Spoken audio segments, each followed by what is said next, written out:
Hey guys, welcome back to the channel. Today I'm going to go over a relatively newer ETF. It's from Harvest. It's HHIS. So HHIS, it came out in January and it's Harvest Diversified High Income Shares ETF. Now this one has been getting a lot of attraction recently as it's very quickly growing in Canada. So if you go over to assets in under management, $606 million already. So this is pretty quick. It came out earlier this year, I believe in January. And yeah, it's been gaining a lot of attraction recently. So basically, I want to go over why this one's also a part of my core positions. So in this video, I'm going to break down what HHIS is, review the holding and the strategy of it. And yeah, I'll let you guys know overall what my opinion on it is. And yeah, if you're into income investing for dividends, give the channel a like and subscribe for future videos like this. Quick disclaimer, I'm not a financial advisor, I'm just another retail investor that's into dividend investing. So if you're into that stuff, I go over cover call ETFs, and overall, I just enjoy sharing my journey. So make sure to give the video a like and subscribe for future content. So HHIS is basically Harvest. It's their all-in-one ETF for their single stock ETFs. So what it does, it bundles all their single stock ETFs into one covered call ETF. So basically, you can buy HHIS and it holds for Coinbase, Broadcom, Nvidia, Palantir, you get Netflix, MicroStrategy, Microsoft, you get Meta, AMD, Amazon, Tesla, Alphabet, Costco, Eli Lilly. This used to be only 14 stocks. However, they did recently, I believe it's been about a month now, they added Apple. Yeah, overall, this is great. When this ETF first came out, it was roughly only 7 or 8 stocks, and so they really been adding more positions into it. And overall, I'm very happy with it. You get a lot of diversification. It's essentially a concentrated Nasdaq. That's how I like to think about it. So rather than buying all the single stock ETFs from Harvest, such as NVHE, TSLY, PLTE, I just like to buy HHIS and I get exposure to all of them. And yeah, so I really like HHIS because it has blue chip companies like Apple, Costco, Microsoft, and Alphabet. So these are the stable, very reliable blue chip companies that have been around forever. And alongside that, you also get tech and higher growth potential stocks like Nvidia, AMD, Palantir, Tesla, Coinbase. These ones do have a lot more volatility, although they're amazing for generating premium through the options.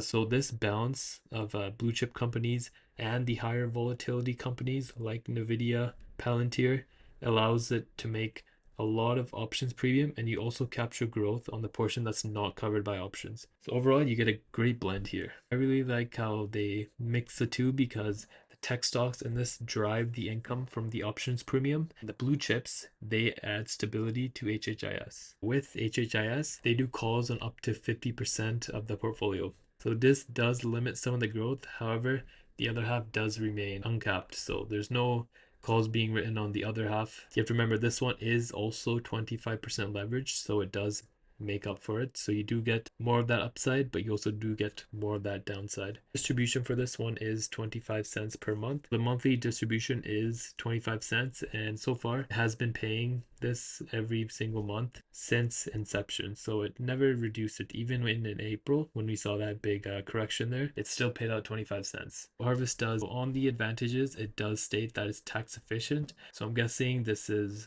mostly going to be ROC and capital gains. However, we will have to wait until we have specific numbers to determine how efficient for tax purposes this ETF will be. However, for myself, I only hold HHIS in my TFSA, so it's 100% tax free. So I really love the combo of the blue chip companies and the tech companies that are more innovative. And this means you get a lot of stable income and you still participate when the market rallies up. And with that 25% leverage, this is just the icing on top and you get more yield. And so this ETF has been performing very well. So you can see that this is just off Yahoo Finance. This doesn't take into account the dividend that you receive on a monthly basis. So it did get down very low here at 873. If you're able to pick this up between the $8 to $9 range, you're doing very well. My average is more about 1150. I'm still up. Very happy with this position. This one has never missed a payment on 25 cents per share.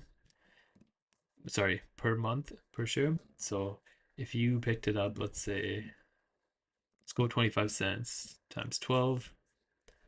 That'll get you your annual dividend, so $3 per share. And let's say I saw a lot of buzz going around HHIS even when it was at $8 to $9 range on Blossom. So let's say for those people who bought it around $9, you're sitting at about 33% yield on this right now. Now my yield is definitely not that high, but for those of you who have over 30% on HHIS right now, that's awesome. So if you invest, let's say, $10,000 into HHIS, even at today's price, we can calculate today's dividend yield by, let's do a quick calculation. So we can go 25 cents and then we can multiply it by 12 to find it. So that's $3. And then we can divide it by today's price, which is $12.96. And just for some context here, I'm recording this on July the 21st, and it is a beautiful sunny Monday outside. And yeah, so at today's price, it's sitting at 23% dividend yield, which is still very good. For example, if you invested, let's say, $10,000 into this, and that's a 23% yield, you're going to be making $2,300 per year. And if you divide by 12 to get per month, that's about $191 per month, which is still very good. Yeah, so overall, the pros with HHIS is the high monthly income, currently sitting at 23% dividend yield, and it is very volatile. So if we do see a big drop again, I'm definitely going to be buying a lot more HHIS, and you get exposure to the top US growth and blue chip stocks, as it is a very concentrated NASDAQ is the best way I like to describe it. You do have that 25% leverage, which gives it more dividend yield and also more growth potential. You do get more downside potential with it. However, I'm totally fine with 25% leverage. I don't think that it's that much, so I'm very happy with it. Another pro is that they only write calls up to 50% of the portfolio, meaning that you do still have a lot of growth potential with HHIS. And yeah, so the main cons with HHIS is because of that 25% leverage, it is a double-edged sword, meaning that you do get more downside potential as well. So if the market tanks, this HHIS, because of that 25% leverage, will hurt a bit more, but covered calls overall also do cushion the downside, and you also give up your upside. So overall, I think it kind of balances itself out. Yeah, so my personal thoughts on this, I really love HHIS. I think it's an amazing dividend income generating machine. I think it's great for Canadians who want exposure to US companies and they want exposure to very high growth potential stocks like Tesla, Nvidia, Palantir, all these amazing companies here. And it also is more diversified now than it was at launch. So rather than having only 8 companies, we now have 15 companies and HHIS is complete.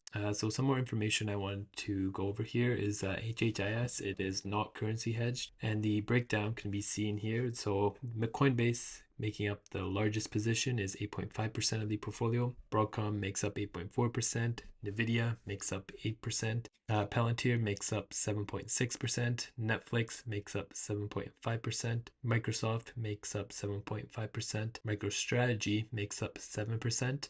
Quick note, MicroStrategy is the most volatile stock in this ETF. Meta makes up 7%. AMD making up 6.6%. Amazon making up 6.5%. Tesla making up 6.3%, Alphabet making 5.7%, Costco at 5.6%, Eli Lilly at 5.3%, and Apple just at 2.4%. So Apple is not nearly as volatile as the others, which makes sense. It's more of a boring blue chip stock, so it's not going to move as much as something like a Coinbase, as like a Tesla or MicroStrategy, for example. These are the tickers that HHIS holds. So for Apple, Netflix, you can see the ticker APLE, NFLY, and yeah, you can see all the holdings as listed here. Overall, guys, let me know if you're also invested into HHIS. Are you happy with its performance or are you skipping over it? And yeah, with that, guys, that's my review for HHIS. Hopefully you guys enjoyed today's video. And if you could leave a like and subscribe to the channel for future content, that would be very appreciated. I would also love to hear your thoughts in the comments. Do you have any HHIS yourself? Are you planning to buy it? And overall, if you have any suggestions for the channel, let me know, as I would love to hear. And yeah, if you enjoyed today's video, make sure to comment, subscribe. And with that, guys, take care and have an amazing day.